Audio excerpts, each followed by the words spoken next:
Hello everyone, কেমন আছেন সবাই? আমি আছি মাহিন। আর এখন বাজে রাত 3টা।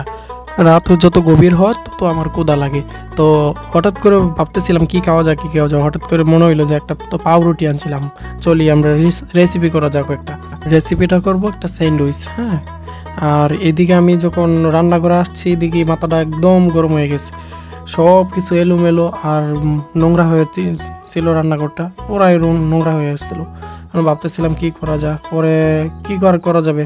আমি নিজেই মানে সব কিছু পরিষ্কার করার চেষ্টা করলাম এবং একটা কড়াই, একটা প্লেট এবং যা যা যাবতীয় লাগে আমার জন্য জাস্ট এই মুহূর্তে কি যা যা লাগে এগুলো ধুইতেছিলাম একটা একটা করে।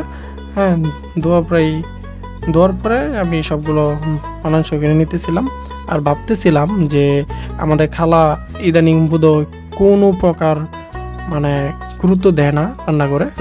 দিকে সব কিছু আমার ধোয়া শেষ, এখন প্রসেস করতেছিলাম একটা একটা করে যে কীভাবে স্যান্ডউইচটা করব। এই আমি ডিমটা প্রসেস করে নিই, পেস্ট করে নিই। হ্যাঁ, আর রুটিটা খুলে নিই। এখন আমি আগুন জ্বলিয়ে দিছি, এখন আগুন গরম হয়ে গেছে তেল। এখন আমি ব্রেডটা চারবো। আমি ডিম মাখায় নিলাম। হ্যাঁ, এই যে দেখেন ব্রেডটা চারলাম। অস্থির একটা শব্দ হইতেছিল, ভালোই লাগতেছিল। আস্তে আস্তে সবগুলো একটা একটা করে ভাজতেছিলাম। হ্যাঁ, একটা একটা করে ভাজতেছিলাম আর খুবই আনন্দ লাগতেছিল যে রাতে একটা রেসিপি করতেছি। আর প্রায় সময় আমি একটা না একটা কিছু করে খাই।